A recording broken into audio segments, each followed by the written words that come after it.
It might lead you to think, yes, I was going to end up making movies. Nothing at all. I think there's a great danger being pretentious, really. And we're all aware of the cliche of the northern lad who goes back to his roots. And Me more than most. Yes. And I mean, I think it was unremarkable. It had the virtues of its time, in that it was, I say, it was very stable. It had a sense of continuity. It had a sense of permanence, and that was very reassuring and a very strong base to work from. But I think it was a childhood like hundreds and hundreds of thousands of other people. It wasn't until I was in the forces that, and then was lucky enough to get to university, that then things started to change. I remember seeing Ken Loach when we were at university together. I didn't know him there, but I saw him in a play. He was a very fine actor.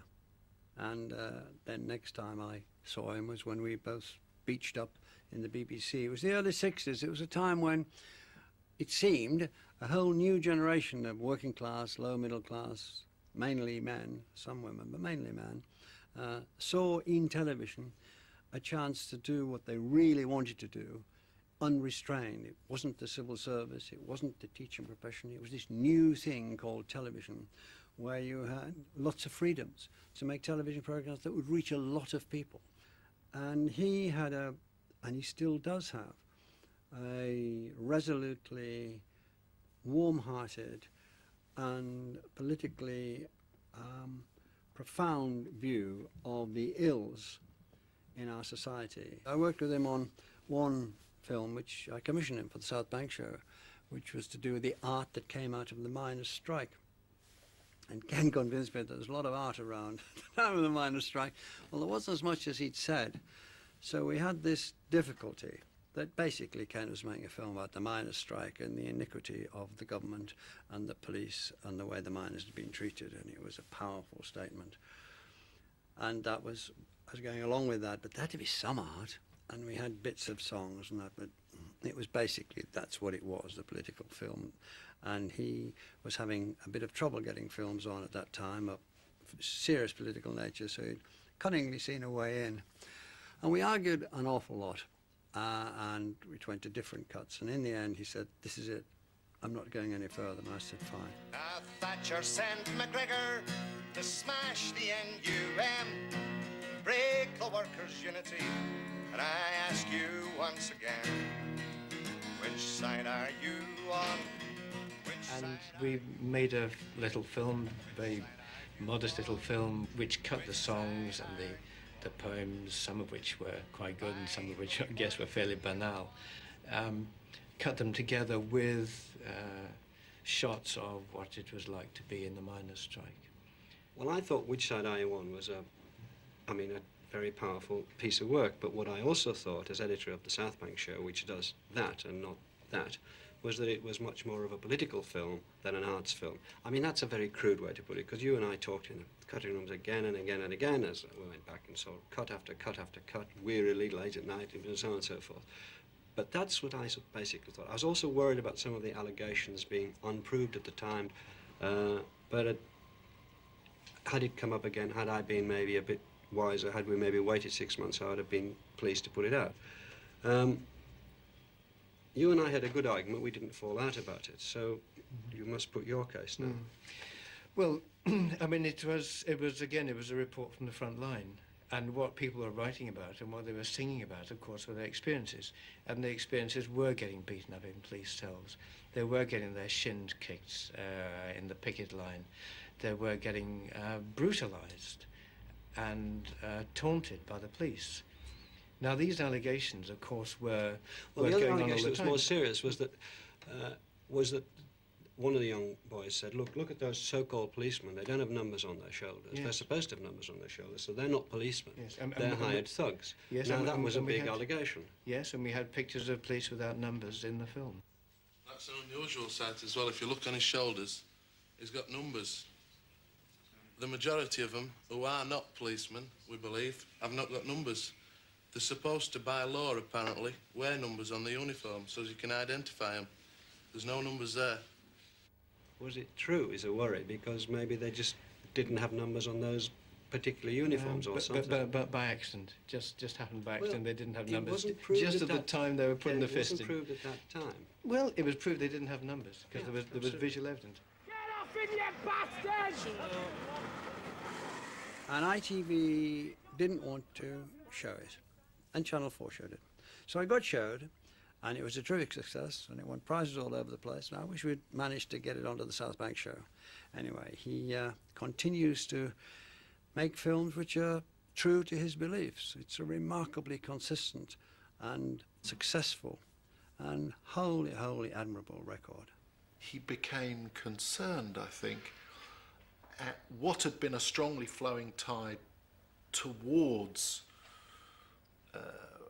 bringing hidden voices to the mainstream started to become, as he perceived it, voices excluded from the mainstream. And I think that is really, for me, the creative ground that Ken Loach has always explored. So on the one hand, a lot of the films float on that tide of bringing those voices to us. But a lot of the documentaries have explored the way that those same voices have been pushed to the margins.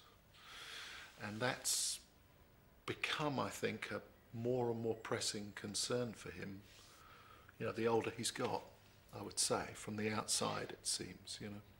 And he's right. He's absolutely right. I mean, where on television do you see those untrammeled voices of ordinary experience? It's very, very hard today on television, and hard too in films.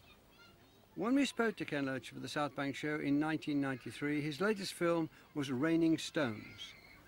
I guess what drew us to it was that the central nub, which is a couple trying to hang on to their dignity, hang on to their self-respect.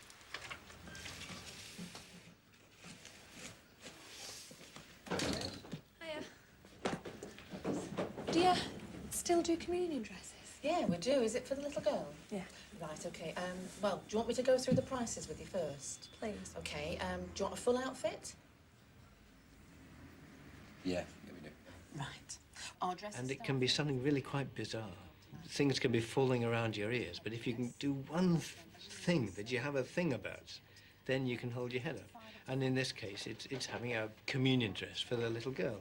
And Bob feels if he can achieve this, then, you know, he's okay. He can hold his head up.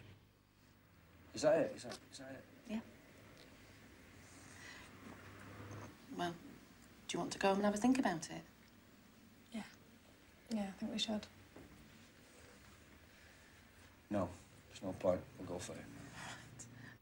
It has in a sense unusually, it has a quite delightful ending. I mean, it ends happily. And I think that'll help to, again, it got another prize at Cannes, but I think that it may be a bigger success than you've had for a long time. I mean, I think what's paradoxical is that you can spend some time in Middleton where we made it, which is where they're having a very hard time. And yet, the people we met were very welcoming, were very generous. We shared some good laughs, and you came away feeling invigorated. And I think we were very concerned to do justice to that strength and being invigorated and enjoying their company. And it seems to, I mean, it's the cliches that you do a film about unemployment. Everybody comes away wanting to put their head in the gas oven. And that isn't, of course, that there are terrible hardships and tragedies, but nevertheless, the ambient feeling is one of resilience and humour and coping. And so we wanted to do justice with that, and we felt that's why we needed an upbeat ending. Go on, Colleen, give us a twirl. Oh, yeah. Now walk up and down. Don't put your hands together as though you're going to the altar. No. Sit there. Oh, she looks great. 20, 30, 40. When you look back on Up the Junction and Cathy Come Home and so on, in the 60s, and the impact, to pick up a word you used, that they had Do you think that sort of impact is possible now?